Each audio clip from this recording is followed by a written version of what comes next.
Hello, my name is Professor John Kelly, and I'm sorry that I cannot be with you today at the conference in person.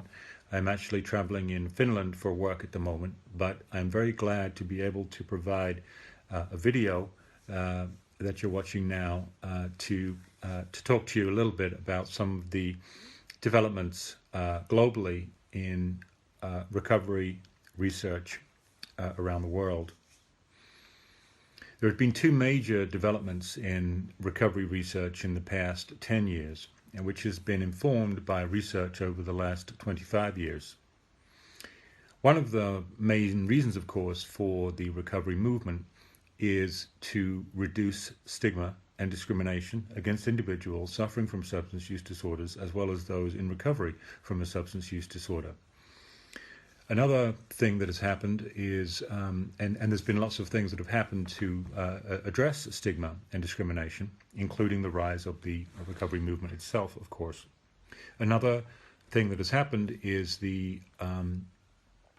growth in the recognition and need for recovery support services to help support people and help build recovery resources or recovery capital for individuals entering recovery to support and increase the chances of remission over the long term. So let me begin a little bit by talking about stigma and discrimination. This is one of the main reasons, of course, for the recovery movement, and we do know that there are three main ways that we can reduce stigma and discrimination. One is through education about the true nature of the condition itself. Another is through personal testimony and exposure to individuals, in other words, social interactions with individuals who are in recovery themselves that can also dispel myths and disabuse people of preconceived notions about individuals in recovery. And another way is through changing the discourse, the nature of the language that we use and terminology that we use to describe substance use disorders and individuals suffering from them. In terms of stigma itself and education, this directly pertains to the nature of the condition itself. We know that, for example, addiction is one of the most stigmatized conditions in society. When we look internationally across different societies, we can see that in national surveys that drug addiction, illicit drug addiction, is perhaps the most stigmatized condition, followed by alcohol. And these are very heavily stigmatized conditions compared to other social problems that we have in society. In terms of reducing stigma and stigmatizing attitudes, we know that there are two main factors which influence stigma. One is control, the other is cause. And we tend to have more sympathy and compassion towards individuals if we can say that they didn't cause it, it's not their fault. And we also we tend to have more compassion and sympathy for individuals if they can't help it, they can't help what they're doing. And so those two factors strongly influence the degree of stigma that are attributable to different conditions. Now, we have learned that in the last 25 years, in particular with more rigorous scientific studies, that about half the risk for addiction is conferred by genetics.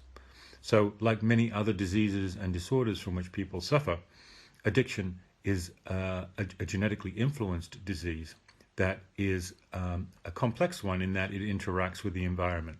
So a particular vulnerability that someone may have when exposed to certain conditions in the environment during the life course can produce the illness. And this is the same for substance use disorder. We also know that addiction is associated with radical impairments and brain changes that occur as a function of chronic exposure to intoxicants that produce structural and functional changes in the brain. This impairment in the subcortical areas of the brain, as well as in the prefrontal areas associated with impulse control, self-regulation, makes it very difficult for people to regulate and control over time the impulse to use substances.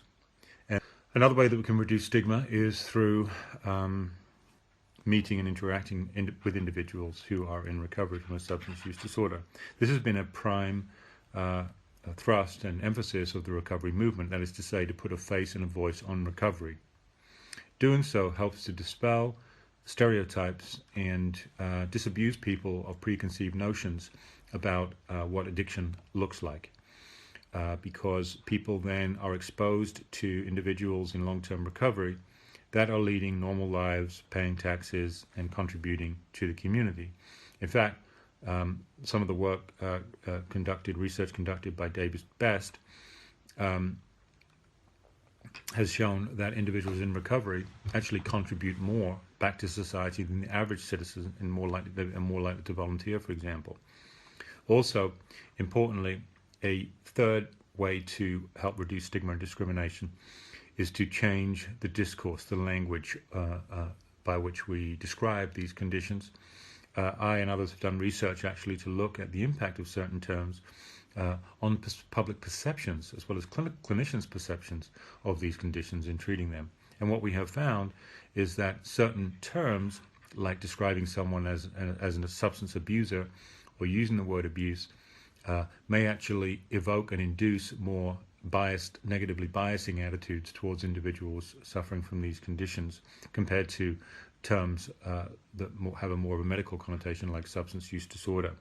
In fact, we just agreed a consensus statement at the International Society of Addiction Journal Editors in Budapest in September, whereby it is now recommended that we do not use and journals, scientific journals in the addiction field, do not allow publication of articles using these terms, which is good news.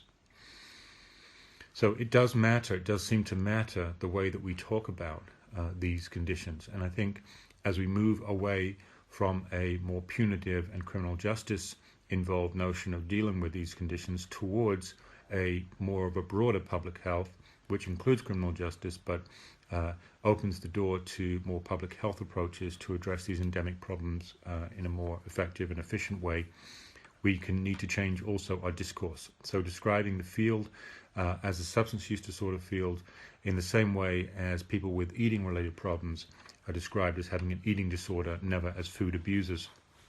Another major area, the second major area that I want to talk about with you today, is the growth in recovery support services. We know that addiction on the more severe end of the spectrum, who meet criteria for a substance use disorder, people tend to have more of a chronic trajectory and a chronic course. In fact, in prospective and retrospective studies that have been done, we know that it takes about 8 years on average after someone seeks specialty care to get 1 year of full sustained remission, and about 4 to 5 treatment episodes on average in clinical samples. What's also noteworthy is that after someone achieves 1 year of full sustained remission, it takes 4 to 5 years on average before the risk of relapse in the following year drops below 15%. Why 15%? Because 15% is the lifetime risk in the general population for meeting criteria for a substance use disorder. So, to be no more likely than anybody else in the general population to meet criteria for a substance use disorder in the following year takes 4 to 5 years of continuous remission. This means and indicates that addiction, substance use disorder, is a chronic illness that is susceptible to relapse over the long term, similar to other kinds of chronic illnesses. And therefore, ongoing support, recovery management, recovery monitoring is needed to help sustain people over the long term. There have been many ways of doing this. Perhaps the most prominent and well-known is through mutual aid organizations like Alcoholics Anonymous and Narcotics Anonymous. These mutual help entities have been around since the 1930s and implicitly create an infrastructure of recovery, social recovery support through peers who have the lived experience of recovery that are able to provide a network of support that has been shown to work through mechanisms very similar to those operating in formal treatment. Stemming from the research on peer support through mutual help, peer support has also now been more formalized in clinical settings. This means these are sometimes called recovery coaches or peer coaching, and these are individuals that are trained, they have lived, they're in recovery themselves, and they have varying degrees of training in coaching and peer support. Some of them are actually trained addiction counselors, but play this role of a peer support specialist or recovery coach. And these individuals now are being hired across clinical health systems. In fact, at the Massachusetts General Hospital, where I work, we have hired now 10 recovery coaches to provide linkage to Indigenous supports in the communities in which people live after they've been stabilized in the hospital, after coming in for an acute care episode. Other recovery support services that have emerged and grown are recovery sober living environments, which have shown to be not just effective but also very cost effective. These are things like sober homes, Oxford houses, and other residential, long-term residential communities which are peer-led and can produce long-term results which are superior to regular outpatient settings because they provide peer support in a structured living situation whereby individuals are supported in their as they build their recovery capital in the first couple of years. Another way is through recovery community centers. These are centers which are growing up all around the United States, and these are hubs in the community. They're not residential settings, but they're places where people can go to access other peers in recovery, as well as paid staff, to be able to support them, to find jobs, to get their foot back in the real world, to build, in other words, build recovery capital in terms of housing, jobs, connections to other people, and sober recreational activities. There are also new recovery support structures emerging and growing in educational settings. We know both in high schools as well as college settings that drinking and drug use can be a recreational pastime for many people, but for individuals who are in recovery or seeking recovery, this can present them with a high-risk environment, and if they want to go back to school and help to build their own recovery capital and instill hope for a better future, then without that kind of support, it can make the return to education a risky one. So recovery support services, collegiate recovery programs, as well as recovery high schools are emerging and growing all over the country in the United States as a way to provide Indigenous support in the communities in which people are likely to be. There is emerging research on all of these entities, which is growing and emerging and will do over the next 10 years. It's an exciting time, I think, in the recovery support infrastructure world, as well as for the recovery movement in the United Kingdom and in English-speaking countries, as well as other countries around the world. As we see a shift away from the war on drugs towards this broader public health approach, and the framework that the recovery paradigm is explicated by William White has shown, that it provides a positive framework that we can grow into and emerge and change